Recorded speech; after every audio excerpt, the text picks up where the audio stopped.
Muchas gracias. Inviting me to this colloquium, which I've already found very stimulating. I hope I can contribute in some way to the discussion.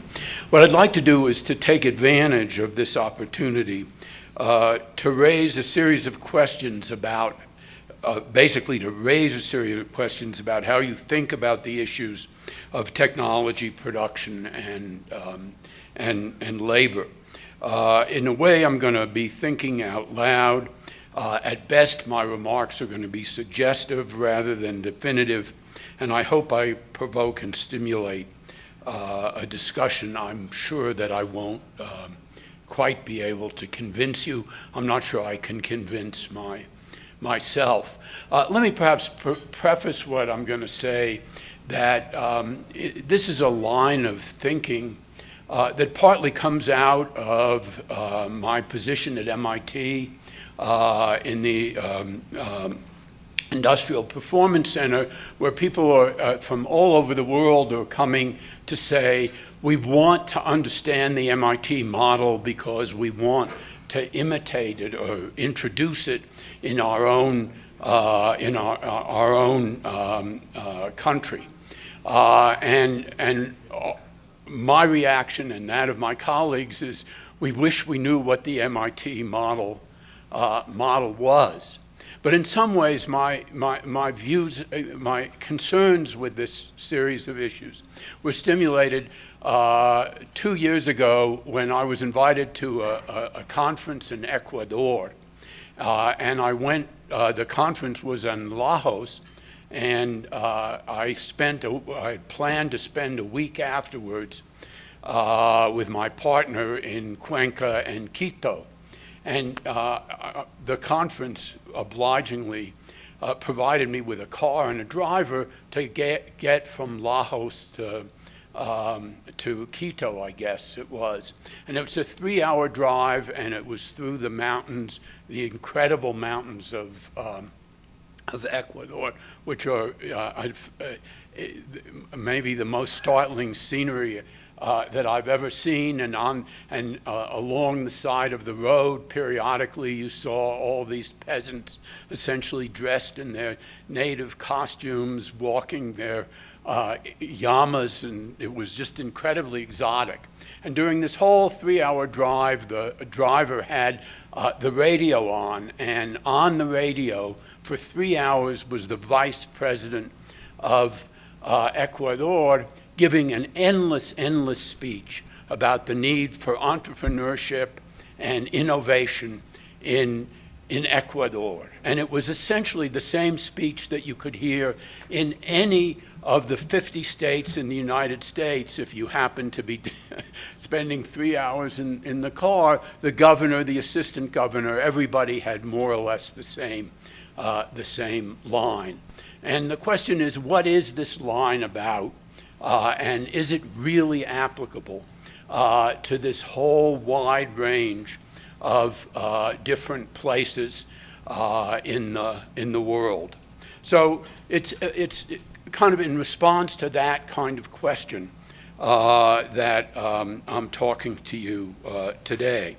So the way I've come to think about this question is in terms of what I would call policy paradigms. These are kind of broad frameworks of thought through which policymakers think about the economy, judge its performance, and try and influence its direction. In the post-war period, not just in the United States, but in the world at large, I think you could say we've had 3 successive policy paradigms. In the immediate post-war decades, policy was guided by the Keynesian paradigm. And then in the late 70s and early 80s, policy became directed by the Washington Consensus. And what we have entered into now, following the Washington Consensus, is something which I would call the Silicon Valley Consensus. And the Silicon Valley Consensus is a view of policy which is driven by the mantra, innovation entrepreneurship in the knowledge economy.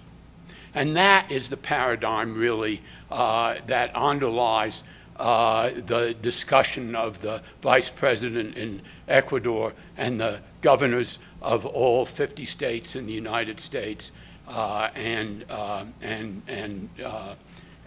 around the world. So behind all this is a kind of fourth paradigm, which I would say is globalization.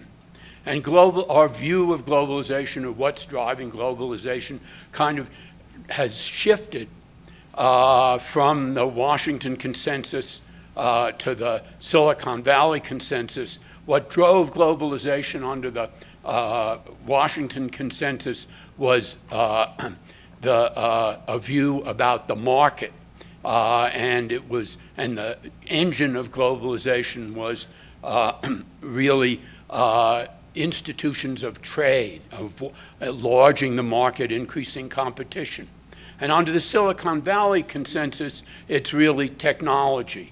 It's changes in communication technology and in transportation technology, which seem to make globalization inevitable. So what are these paradigms about?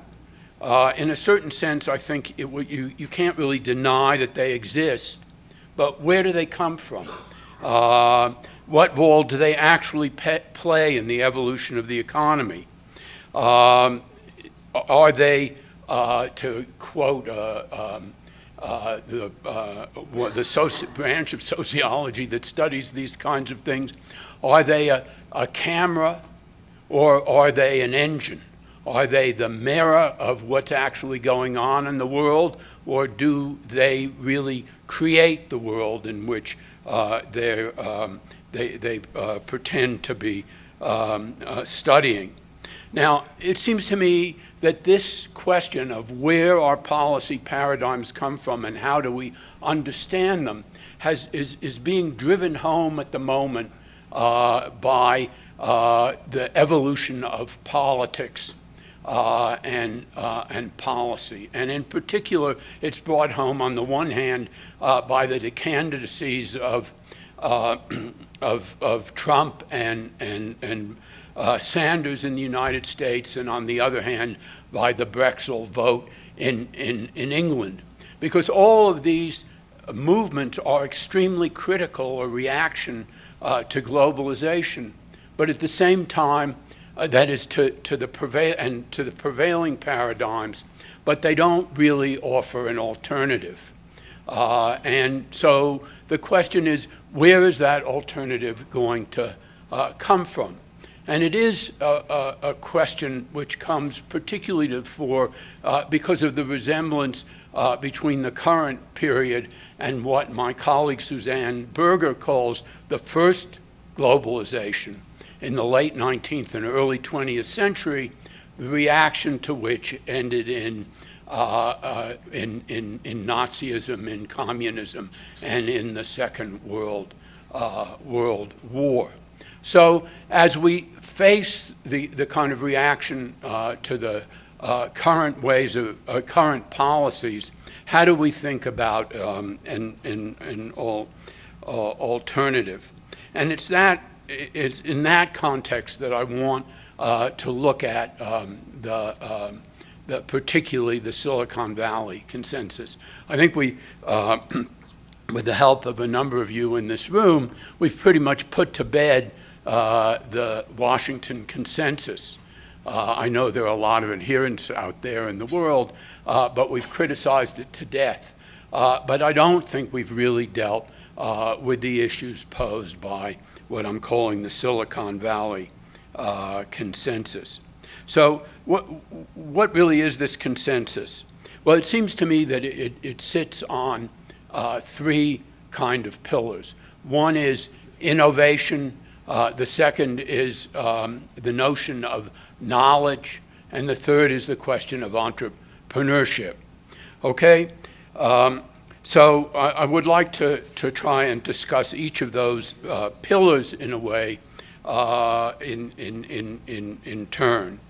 Okay, so when we talk about innovation, it seems to carry implicitly a notion of technology. And the essential idea is that technology is being driven towards increasingly sophisticated, particularly in terms of its labor demand, towards increasingly sophisticated skills that require increasing levels of higher education in order for the people who are going to create and manage the technology on the one hand, and on the other hand, that there are a series of legacy industries that will be unable to compete with low levels of low-skilled labor in the developing world, and so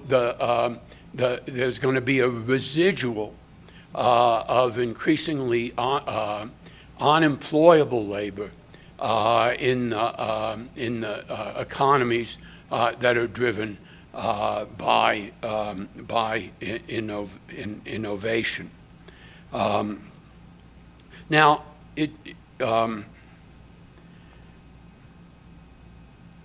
since you have on the one hand people out there looking for a place in the world, and on the other hand, cities, states, regions, and whole nation states trying to find the key to economic development. In some sense, the notion of this notion of innovation, or this picture of innovation, is a self-fulfilling prophecy. It tends to be an engine, because if you don't know if you believe innovation is critical, but you don't know where, almost by definition, what an innovation is, this kind of picture of where to look for innovation is going to drive the economy. It's going to drive inventors on the one hand, and entrepreneurs and investors on the other hand, to place their resources in particular places and particular dimensions. And at the same time, it is leading towards increasing investment in advanced industrial countries in higher education, as opposed to elementary or secondary education, and it's leading in the same direction in developing countries. So China and India, for example, are also investing the heavy resources in higher education, and they're producing an excess of skilled manpower, and that excess is migrating to the United States, where it feeds into those kinds of institutions which would otherwise be short of labor, but which are producing and pushing the country towards this increasing advanced technology. So the first question which I think is posed by this is, what happens if we look for different kinds of technologies, technologies which employ a much broader range of labor? So that leads to the second question, is what's the concept of knowledge? That is the idea of the Silicon Valley consensus in some way, is that the underlying motor of innovation is some idea of knowledge. And what's the kind of knowledge that we're really thinking about? What does knowledge mean in this context?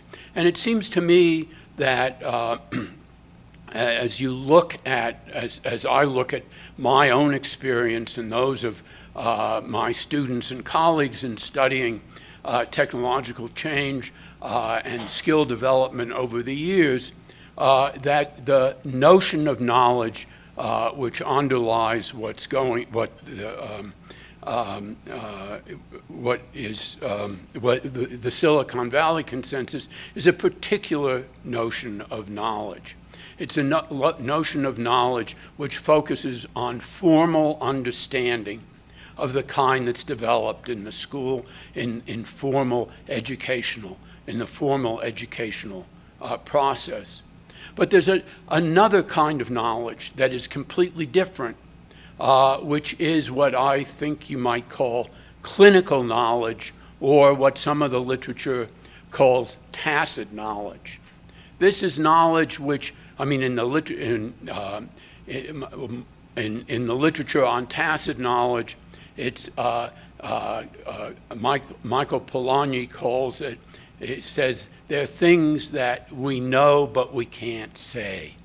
There are things that you learn, like riding a bicycle, but you couldn't explain it to somebody, and you couldn't teach it to somebody, and you couldn't pass it on to somebody. But the knowledge that's at stake here is not just knowledge that's of skills like riding a bike, and it's not just knowledge that is acquired by relatively unskilled workers. It's knowledge that is it's a branch of knowledge or a kind of knowledge that's characteristic of the medical profession. That is, doctors operate on the basis not only of formal knowledge, but also on their clinical experience. I think it's also a kind of knowledge which is critical in advanced industries in software programming. It's a kind of instinctual knowledge when you put together the pieces of a program and you're generating all sorts of bugs through the interaction of those pieces. It's a kind of knowledge that is acquired on the job about where to look for the bugs, what to do to resolve the conflicts between different elements of the program, and it's something which grows out of experience. So what tacit knowledge seems to be is a kind of knowledge which is produced in the process of production on the job. And it's a kind of knowledge which sometimes involves formal knowledge, but at other times is kind of independent and separate from formal knowledge. It's a kind of knowledge which also involves innovation. One of my colleagues, Natasha Iskander, has done careful studies of Mexican workers in the construction industry in the United States. And what she finds is that workers learn by invention, that they come to the jobs in the construction industry with certain experiences in Mexico, but using different tools and different materials, and that they really invent new ways of doing things, which are different from the things which they did in Mexico, but also different from the way in which workers who grow up in the construction industry in the United States are accustomed to doing things. So it's work on the job. It involves innovation, okay? But it's a very different kind of innovation than formal schooling. And the third characteristic is that it's collective.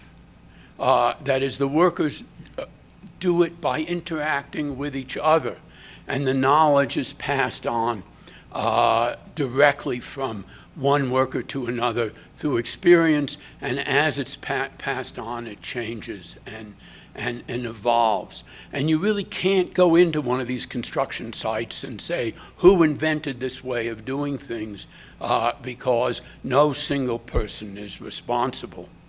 And that brings us, I think, to the third characteristic of the Silicon Valley consensus, which is the notion of entrepreneurship. And for me, in some ways, entrepreneurship is the tease in the whole discussion of economic development these days, because it implies that economic development or economic success can be attributed to particular individuals, and that you train the individuals in some particular way, or they grow up in a culture, or it's unclear exactly where it comes from, but what is clear is that it attributes the changes in technology to particular people. And in that sense, it seems to justify the kind of radical differences in income distribution, which emerges and has emerged in those kinds of industrial districts that one really could analogize to Silicon Valley. So if those are the three issues that are raised by the Silicon Valley consensus, it seems to me that the discussion on that there's another element in this discussion, not just of the impact of trade and of the impact, but more broadly of the impact of technology on jobs. And that goes to the way in which I was taught anyway, to think about change in the economy, to think about changes in the institutions, changes in markets, and changes in technology, and more broadly in structural change in the economy. We were taught in elementary economics that such changes involve winners and losers, if you will, or gainers and losers. And that the changes are only justified if the net social benefits, if the gains outweigh the losers, and a caveat, if the gainers can compensate the losers. All right?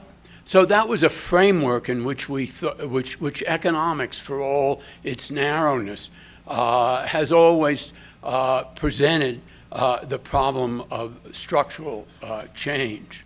But when we look at structural change in the economy today, and perhaps if we look at it historically, the process of compensation that's envisioned in this construction has never really been worked out. Compensation isn't paid in globalization, in the changes that lead to globalization. And it's not paid in technological change. And indeed, there's no place in the system where there's a calculus of gainers versus losers. So there's no way in which we can really even broach the kinds of questions which economists used to, in any way, raise when we talked about progress. So as I look at the debates about globalization and technological change, the one area which comes close to structuring things the way in which we were taught initially to think about this is in the training of displaced workers. And I find it instructive to look at this issue, not so much in itself, but as emblematic of this larger set of questions. It's an interesting area to look at because almost every country has a program for displaced workers, and almost every country views those programs as disappointing, as kind of a failure. So what does the literature tell us about the successes and failures of programs for displaced workers? Well, it doesn't tell us a whole lot because there's not an enormous literature on this question. But what it does suggest is that when such programs are successful, it involves an alliance between the employer and the trainers. That it works only if the employers take an active interest in the training, and they push the training programs to meet the needs of the productive economy. But when one looks at the structure of training or labor force preparation in the modern world, what we do is we make a sharp distinction between schooling on the one hand and training on the, and job preparation on the other. It's almost as if we institutionalize the distinction between formal knowledge and tacit knowledge, or formal knowledge and clinical knowledge. And if you look at these two institutions, the school system and the productive system, it's no surprise that they don't often mesh. Because if you look at the school system, the constraints on vocational training in the school system are really twofold. They're the equipment and the materials. So the schools are always worried about their students ruining the equipment and wasting materials. But the fact is that in the productive system, we don't care about ruining the equipment per se, nor do we care about material wastage. We're more interested in getting the product out quickly and on time. And so the kind of training which the school system offers, because of its institutional structure, okay, is not going to be the kind of training which employers need. And the school system usually wins control of these programs because the other thing about the school system is it has unemployed resources. The schools are empty after school, in the evenings, on weekends, and so on. So it's cheap to train in the schools relative to almost any place else in the economy. And the teachers also are always looking for part-time jobs to supplement their school income. So you have an institutional structure in which the schools are going to be out there getting the training programs, and the training programs are not going to be well coordinated with the needs of the productive structure. And this is a kind of cleavage which is in many ways inherent in the Silicon Valley consensus, and it was also inherent in the Washington consensus. It was not inherent, and I think this is important, in the Keynesian consensus. And it wasn't important because the Keynesian consensus somehow, directly and indirectly, generated a series of institutions which forced employers to be interested in training their own workers and to incorporate in their calculus about structural change the costs of adjustment. How did it do that? Well, it did it, it seems to me, at least in looking at labor regulation, in two ways. One was it barred layoffs.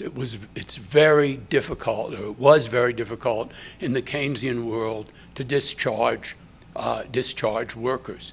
That is one of the main complaints which was driven against the post-war system, not only by employers, maybe mainly, not mainly by employers, certainly by economists. It was true, despite kind of the way in which this was played out in the debates, not just of European and Latin American countries, but it was also true in the United States.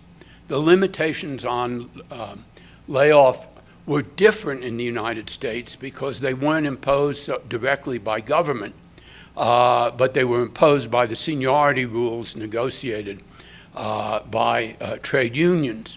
But those rules, in effect, raise the cost of discharge, and the government or the state existed in the background protecting trade unions and creating the threat of union organization, even in those firms that weren't already organized. And hence those firms, too, were afraid that if they laid off workers, the union would come in and impose collective bargaining agreements. But the other way in which the system forced employers to take responsibility for displaced workers was through limitations on wage adjustment. That is, in the post-war period, in most countries, wages were taken out of competition, either by government controls or by collective bargaining.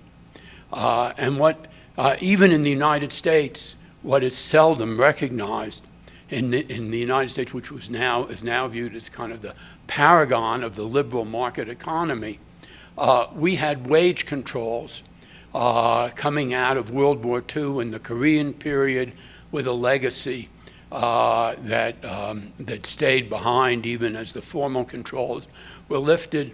We had a series of what was known as the wage price guidelines in the 1960s, in which the government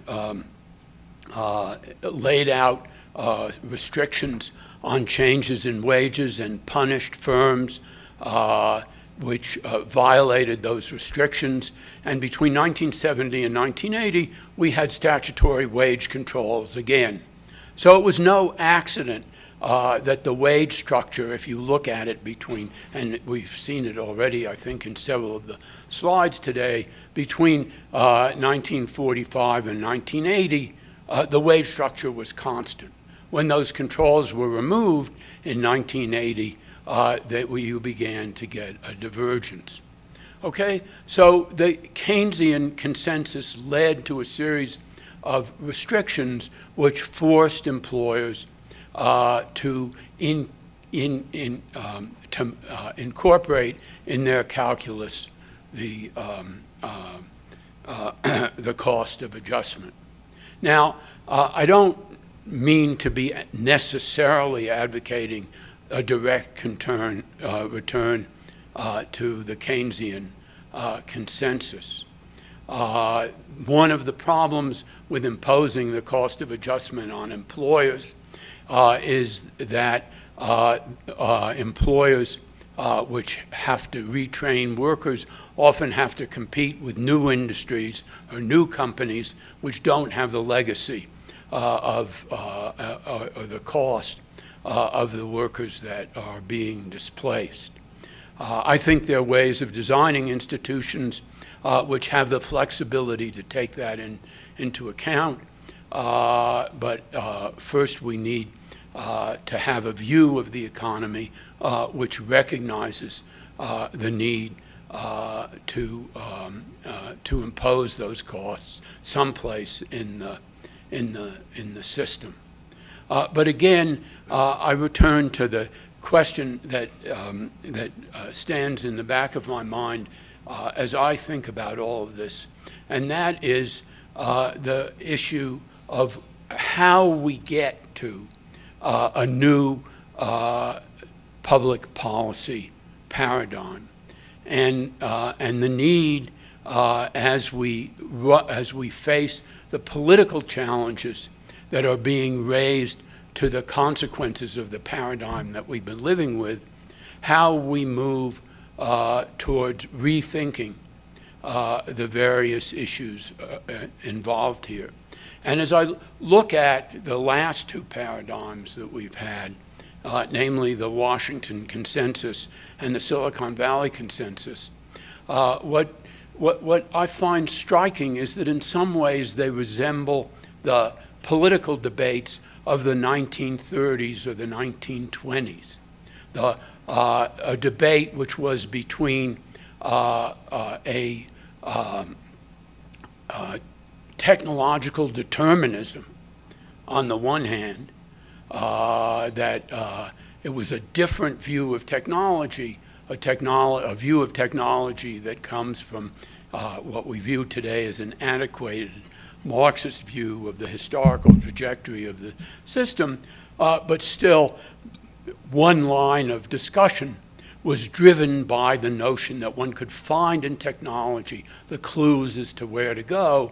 And on the other hand, there was the market paradigm that was the same paradigm, essentially, intellectual paradigm, that underlay the Washington Consensus. So the great advantage of Keynesianism in that period was that it escaped that dichotomy, and it provided an intellectual framework in which we could generate a set of institutions which, well, I believe they actually did, but certainly for 30 years we believed that they did, helped us to escape this dichotomy that had led us into the impasses of the 30s and the Second World War. So whether or not the Keynesian institutions are really appropriate to our own time, I do think that the Keynesian approach to policy is the kind of intellectual apparatus that we need to guide the institutional development in the current period. Thank you very much.